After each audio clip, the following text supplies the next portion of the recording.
Bienvenue à ce cours qui va porter sur les coordonnées géographiques et les systèmes de projection. Les coordonnées géographiques permettent de situer les objets à la surface de la Terre. Les systèmes de projection permettent de projeter les objets sur une surface plate. Dans la première leçon, nous avons abordé la question de la modélisation du territoire et nous avons vu que celle-ci implique, du moins en mode objet, d'identifier et de décrire les éléments qui composent le modèle. Nous allons à présent voir comment décrire la géométrie de ces éléments et comment cette géométrie peut être transposée dans une représentation cartographique. Cette seconde leçon va donc porter sur la métrique de description des éléments du territoire, donc sur les questions d'échelle, de système de coordonnées et de système de projection. L'objectif de cette leçon est d'exposer les principes de cette transposition de l'espace géographique à la représentation cartographique. Au terme de la leçon, vous serez en mesure de décrire et d'utiliser ces notions d'échelle, de coordonnées et de projection. Dans cette leçon, nous aborderons donc successivement les notions d'échelle d'observation et de représentation, les notions de coordonnées et de positionnement, les principes des systèmes de projection et finalement les codes EPSG.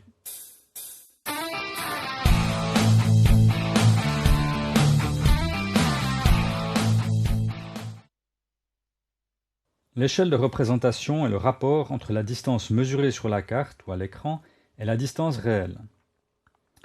Ainsi, par exemple, à l'échelle du 10 millième, 1 cm sur la carte représente 100 mètres sur le terrain, alors qu'à l'échelle du 50 000, ce centimètre représente 500 mètres, et à l'échelle du 100 000, il représentera 1000 mètres. Le choix de l'échelle est dicté par des contraintes techniques, par des contraintes graphiques, voire par des contraintes physiologiques, ce que l'œil humain est capable de percevoir. Quels objets représenter et avec quelle précision ? Au-delà des aspects thématiques, ces deux questions fondamentales de la modélisation du territoire renvoient aux questions des échelles d'observation et de représentation, autrement dit au degré de schématisation du réel qu'implique la modélisation du territoire. Comme on l'a déjà vu dans la première leçon, le degré de généralisation dépend de la résolution spatiale du phénomène observé. Ainsi, par exemple, les constructions sont idéalement représentées par leur emprise au sol, mais elles peuvent également être représentées par des points, qui seraient les centres de gravité de ces polygones, ou par des polygones arbitraires qui n'ont pas beaucoup de signification à grande échelle, mais qui prennent tout leur sens à des échelles plus petites. Dans cet autre exemple, on voit que le tracé d'un cours d'eau peut être décrit avec une grande précision à grande échelle, mais qu'à des échelles plus petites, cette précision devient superflue et qu'il est préférable de simplifier la géométrie pour une représentation plus accessible. Le degré de généralisation dépend également de la richesse en détails thématiques recherchés. Comme le montre cet exemple du réseau routier, dont les composants essentiels sont représentés en priorité, mais pour lequel on voit qu'à plus grande échelle, il y a toute une série d'éléments plus détaillés qui peuvent être pris en considération. Au final, le choix est dicté par la finalité de la modélisation. Ainsi, par exemple, si le client est une agence qui s'occupe de la gestion d'un réseau autoroutier, les chemins de desserte communaux n'auront aucun intérêt. En conséquence, on peut avoir des situations qui voient la coexistence d'échelles différentes. C'est le cas par exemple des cours d'eau et des bassins versants, avec des cours d'eau qui peuvent être décrits ou représentés à une très grande échelle, au 10 millième, pour un maximum de précision, et des bassins versants topographiques qui sont par nature beaucoup plus difficiles à cerner et que l'on va peut-être décrire à l'échelle du 25 millième. Échelles d'observation et de représentation sont étroitement liées, car la carte est à la fois source d'informations sur les éléments spatiaux et vecteur de représentation. L'échelle de représentation devrait ainsi correspondre, grosso modo, au seuil à partir duquel un objet ne devient plus discernable, ce qui correspond à un carré d'environ 1 mm de côté. Dans cet exemple, nous avons dessiné 4 carrés de 10, 25, 50 et 100 mètres de côté à l'échelle du millième. La taille de représentation de ces objets diminue lorsque l'échelle se réduit, d'abord au 2500e, puis au 5 millième. Dès le 10 millième, le carré de 10 mètres atteint sa limite de perception, et à l'étage suivant, on ne le voit plus, et c'est le carré de 25 mètres qui est à la limite, et ainsi de suite. On peut donc se baser sur des règles empiriques qui diraient par exemple que pour des objets d'une taille moyenne d'une dizaine de mètres, il ne faudrait pas une échelle de représentation inférieure au 10 millième.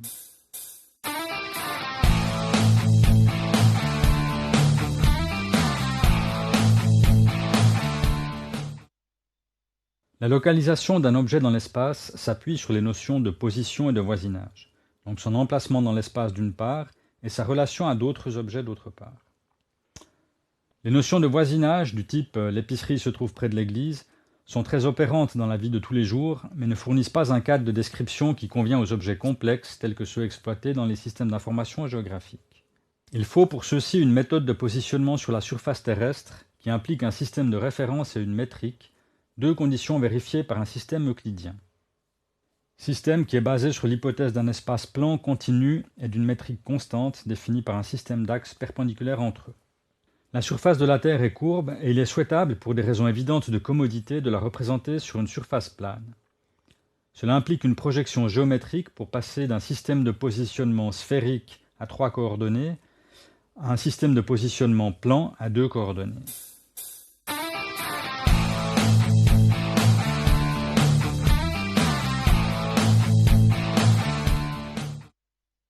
Les systèmes de projection permettent d'établir une relation ponctuelle univoque entre la surface de la Terre et sa représentation plane. D'un point de vue géométrique, la Terre constitue un objet tridimensionnel sphérique irrégulier appelé géoïde. Il s'agit d'une surface équipotentielle en gravité ajustée sur un niveau moyen de la surface de la mer qui présente des renflements au niveau des continents et des dépressions au niveau des océans. Ces variations gravimétriques expliquent que la forme terrestre s'écarte localement d'un ellipsoïde de révolution régulier. La projection des coordonnées d'un objet situé sur la surface du globe vers des coordonnées planes s'effectue en 2 étapes. Tout d'abord, approximation du géoïde par un ellipsoïde de révolution, puis dans un second temps, projection des coordonnées sur cet ellipsoïde vers une surface plane. L'approximation du géoïde par un ellipsoïde de révolution peut se faire globalement pour l'ensemble de la planète. C'est le principe du World Geodetic System, dont la dernière version remonte à 1984, raison pour laquelle on se réfère à cet ellipsoïde sous le nom de VGS 84. Cet ajustement peut se faire également localement pour obtenir une meilleure précision sur une zone d'intérêt particulier, ce qui est le cas par exemple de l'ellipsoïde de Bessel utilisé en Suisse. Comme on l'a vu, le passage d'un ellipsoïde de révolution à une surface plane implique de passer d'un système de 3 coordonnées sphériques, latitude, longitude et distance au centre, à un système de 2 coordonnées euclidiennes, la coordonnée est et la coordonnée nord. Les lois de géométrie sphérique et euclidienne montrent que cette opération ne peut se réaliser sans perte d'information, si bien que l'on trouve 3 types de systèmes de projection qui privilégient la conservation d'une propriété au détriment des autres. Ces propriétés sont l'orientation ou la direction, la surface et la distance. Les projections qui conservent les directions ou les angles sont des projections dites conformes, les projections qui conservent les surfaces sont des projections dites équivalentes, et les projections qui conservent les distances sont des projections dites équidistantes. Au-delà de ces propriétés, les systèmes de projection se subdivisent en 3 grandes familles, auxquelles s'ajoutent un certain nombre de systèmes de projection plus ou moins exotiques. La première de ces grandes familles est constituée par les projections cylindriques. Elle consiste à placer le globe terrestre à l'intérieur d'un cylindre, généralement tangent, même si celui qui est représenté ici ne l'est pas, puis à projeter les points de la surface du globe sur les parois du cylindre, à découper le cylindre et à le déplier pour obtenir la carte. La forme la plus courante de projection cylindrique est la projection de Mercator, qui est une projection conforme, qui conserve donc les angles ou les directions. Comme on le voit sur cette illustration, cette projection présente une zone de 3 degrés de part et d'autre du grand cercle de tangence, où les autres propriétés, la surface et la distance, sont suffisamment peu altérées pour que la cartographie soit fiable. La projection UTM est très largement utilisée, avec des déclinaisons, des paramètres donc, qui dépendent de la longitude du lieu. Ainsi, par exemple, on utilise UTM 28 au Sénégal, ou bien UTM 40 aux Seychelles. Parmi les autres projections cylindriques, on peut relever la projection de Gall-Peters, qui est une projection équivalente, qui préserve donc les surfaces et qui donne une vision un peu différente de la planète que celle à laquelle on est habitué. Il existe également une projection cylindrique équidistante, illustrée ici. La seconde grande famille de projections est constituée par les projections côniques. Elle consiste à placer un cône sur le globe terrestre, puis à projeter les points de la surface du globe sur le cône, à découper le cône et à le déplier pour obtenir la carte. La forme la plus courante de projection cônique est la projection conforme de Lambert, qui est donc également une projection qui conserve les directions ou les angles. Cette projection possède également un parallèle de tangence qui définit une zone cartographiable où les surfaces et les distances sont peu altérées par la projection. Cette projection conforme de Lambert est utilisée par nos amis français avec 4 parallèles de tangence pour couvrir l'ensemble du territoire. Parmi les autres projections côniques, citons la projection d'Albers, qui est une projection équivalente, et la projection cônique équidistante. La troisième et dernière grande famille de systèmes de projection est constituée par des projections azimutales. Le principe de la projection azimutale consiste à placer un plan tangent en un point de l'ellipsoïde de révolution, puis à projeter les points de la surface de l'ellipsoïde sur ce plan tangent, qui devient au final la carte. Les différents types de projections azimutales se distinguent par la position du centre de projection, qui peut être au centre de la Terre pour les projections gnomoniques, au pôle pour les projections stéréographiques, placé à l'infini pour les projections orthographiques, qui sont donc des projections où chaque point est projeté orthogonalement sur le plan tangent. Il existe également une forme de projection équivalente, la projection azimutale équivalente de Lambert. Ces différentes références légales de positionnement ont été numérotées et sont donc caractérisées par un code, le code EPSG.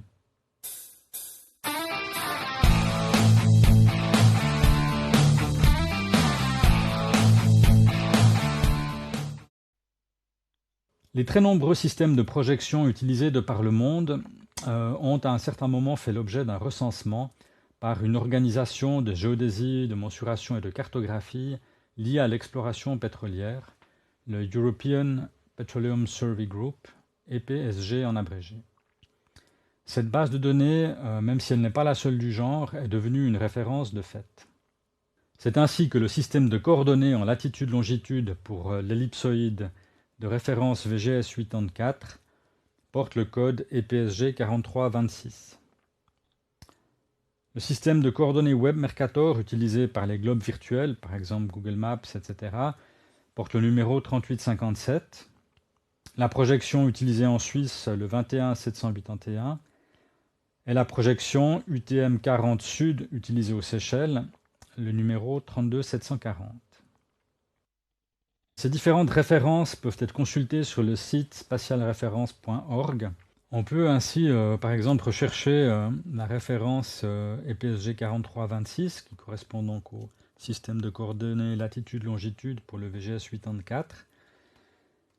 Et l'on trouve, pour ce système de coordonnées, l'ensemble des paramètres dans différents formats, par exemple ici le well-known text sous format HTML.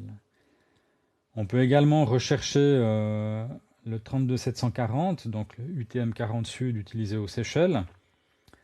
Et l'on voit que en fait, la zone d'utilisation de ce système de coordonnées, là sur la droite, est restreinte à une petite partie de la planète.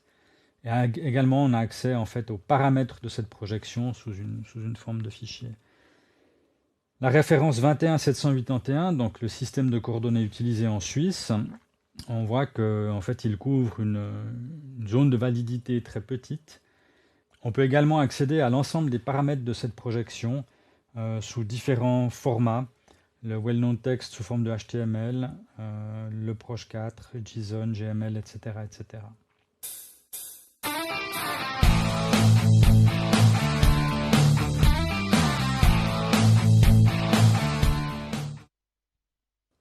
Nous avons vu donc au cours de cette leçon que la description géométrique des éléments du modèle du territoire repose sur des notions d'échelle, de système de coordonnées, de système de projection.